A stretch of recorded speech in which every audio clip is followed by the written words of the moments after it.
اللہ کے رسولوں کی شان میں گستاخی کوئی نئی بات نہیں ہے، جیسا کہ اللہ نے فرمایا وَمَا يَأْتِيهِم مِّن رَّسُولٍ إِلَّا كَانُوا بِهِ يَسْتَهْزِئُونَ، ان کے پاس کوئی ایسا رسول نہیں آیا جس کا انہوں نے مذاق نہ اڑایا ہو۔ اسی لیے ہر دور کی طرح آج بھی فساد اور انتشار پھیلانے والی ایسی قوتیں موجود ہیں جو کسی نہ کسی بہانے نفرت اور انتشار پھیلا کر امت مسلمہ کی دل آزاری کرتی ہیں۔ کبھی تو قرآن کریم کو جلایا جاتا ہے اور کبھی ہمارے محبوب نبی صلی اللہ علیہ وسلم کی شان میں گستاخی کر کے ہمیں اذیت دی جاتی ہے، اور یہ سب وہ بار بار اس لیے کرتے ہیں تاکہ وہ ایک جانب نبی کریم صلی اللہ علیہ وسلم کی ناموس کی اہمیت کو مسلمانوں کی نظر میں کم کر سکیں، اور دوسری جانب مسلمانوں کے جذبات کو بھڑکا کر معاشرے میں فساد اور انتشار پھیلا سکیں۔ یوں وہ ایک تیر سے دو شکار کرتے ہیں۔ اس سب کے پیچھے ان لوگوں کے حقیقی مقاصد کیا ہیں، اور ایسے موقع پر ایک عام مسلمان کو کیا کرنا چاہیے، آئیے جانتے ہیں۔ بسم اللہ الرحمن الرحیم۔ نبی کریم صلی اللہ علیہ وسلم کی عزت و ناموس پر حملے اور آپ صلی اللہ علیہ وسلم کی عظمت و شان کم کرنے کی ناپاک سازشیں کوئی نئی بات نہیں ہے۔ یہ سلسلہ تو نبی کریم صلی اللہ علیہ وسلم کے مبارک دور سے شروع ہوا اور 1400 سالوں سے جاری ہے، اور ہر دور میں ابلیسی طاقتوں نے مسلمانوں کے قلب و نظر سے روح محمدی صلی اللہ علیہ وسلم نکالنے کی کوششیں کی ہیں، لیکن اس ذات کی شان کوئی کیا کم کر سکتا ہے جن کی شان خود اللہ سبحانہ تعالیٰ نے بلند فرمائی اور جن کے بارے میں اعلان فرمایا وَرَفَعْنَا لَكَ ذِكْرَكَ، اے حبیب ہم نے آپ کے لیے آپ کا ذکر بلند کر دیا۔ اور تاریخ گواہ ہے کہ جب بھی آپ صلی اللہ علیہ وسلم کی شان کم کرنے کی کوشش کی گئی تو اس میں اضافہ ہی ہوا ہے۔ عالمی اعداد و شمار بھی اس بات کی گواہی دیتے ہیں کہ جب بھی اہل مغرب نے آپ صلی اللہ علیہ وسلم کی شان میں کوئی جسارت کرنے کی کوشش کی تو غیر مسلموں نے کثرت سے نبی کریم صلی اللہ علیہ وسلم کی سیرت مطہرہ کا مطالعہ کیا، جس کے نتیجہ میں ہزاروں لاکھوں کی تعداد میں لوگوں نے اسلام قبول کیا،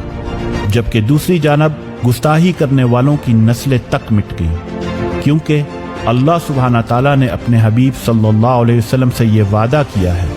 اِنَّ شَانِئَكَ هُوَ الْأَبْتَرُ، بے شک آپ کا دشمن ہی بے نام و نشان ہے۔ یہی اللہ کا دستور اور اللہ کی سنت ہے کہ جس نے بھی اللہ کے حبیب صلی اللہ علیہ وسلم کا ذکر مٹانے کی کوشش کی تو اللہ نے اس کا نام و نشان ہی مٹا دیا۔ مٹ گئے، مٹتے ہیں، مٹ جائیں گے اعداء تیرے، نہ مٹا ہے نہ مٹے گا کبھی چرچا تیرا۔ وَرَفَعْنَا لَكَ ذِكْرَكَ کا ہے سایہ تجھ پر، ذکر اونچا ہے تیرا، بول ہے بالا تیرا۔ طریقہ برہانیہ کے شیخ طریقت امام اہل بیت سیدی الشیخ محمد بن ابراہیم محمد عثمان عبدو البرہانی فرماتے ہیں کہ جو بھی لوگ یہ حاقے بناتے ہیں اور انہیں شائع کرتے ہیں، در حقیقت وہ اپنی جہالت کو ظاہر کرتے ہیں۔ ممکن ہے کہ انہوں نے سیرت کی وہ کتب نہ پڑھی ہوں جو علماء اسلام نے لکھی ہیں، لیکن کیا انہوں نے اپنے مفکرین اور دانشوروں کو بھی نہیں پڑھا؟ حالانکہ غیر مسلم مفکرین میں سے اکثر نے نبی کریم صلی اللہ علیہ وسلم کی سیرت پر باقاعدہ تحقیق کے بعد متعدد کتب لکھی ہیں، جن میں انہوں نے یہ تسلیم کیا ہے کہ نبی کریم صلی اللہ علیہ وسلم ہی کائنات کی وہ بے مثل ہستی ہیں جن کی مثال زندگی کے کسی شعبہ میں نہیں ملتی، جیسا کہ معروف فرانسیسی شاعر اور دانشور الفونس دے لاماتان نے اپنی کتاب ہسٹوار دے لا تورک میں لکھا ہے۔ اگر مقصد کی عظمت، وسائل کی کمی اور حیران کن کامیابی اور نتائج انسانی ذہانت اور کمال کے 3 معیار مقرر کر دیے جائیں تو پھر کون ہے جو کسی بھی عظیم تاریخی شخصیت کا موازنہ محمد سے کرنے کی بے وقوفی کر سکتا ہے؟ کیونکہ محمد سے زیادہ عظیم شخصیت دنیا کی تاریخ میں کوئی بھی نہیں۔ اسی طرح مشہور برطانوی مفکر اور ادیب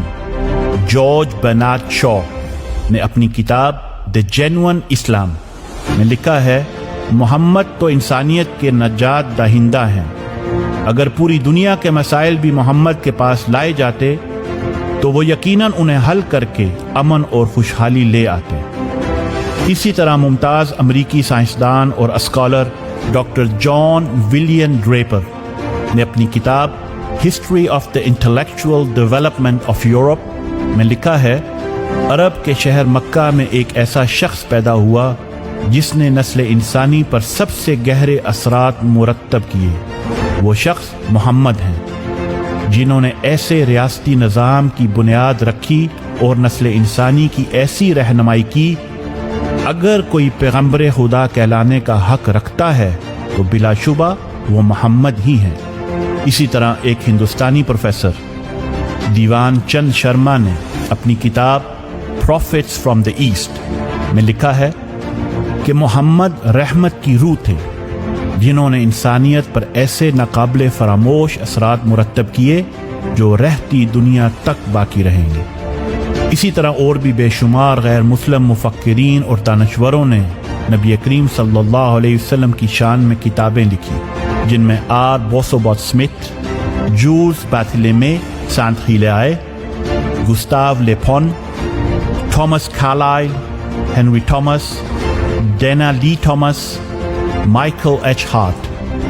وغیرہ جیسے بڑے بڑے مغربی مفکرین اور دانشور شامل ہیں۔ مشائخ فرماتے ہیں کہ ان ساری چیزوں سے یہ واضح ہے کہ غیر مسلموں نے بھی نبی کریم صلی اللہ علیہ وسلم کی عظمت اور فضیلت کو تسلیم کیا ہے، لیکن بہت سے تاریخ نگاروں کو ان کے تعصب، تنگ نظری اور اسلام دشمنی نے آپ صلی اللہ علیہ وسلم کی فضیلت کا اعتراف کرنے سے روکے رکھا۔ اب ان ساری چیزوں کے واضح ہونے کے باوجود آئے روز مغربی میڈیا اور باطل قوتوں کا نبی کریم صلی اللہ علیہ وسلم کی شان میں ایسی نامناسب حرکتوں کا ارتکاب کرنا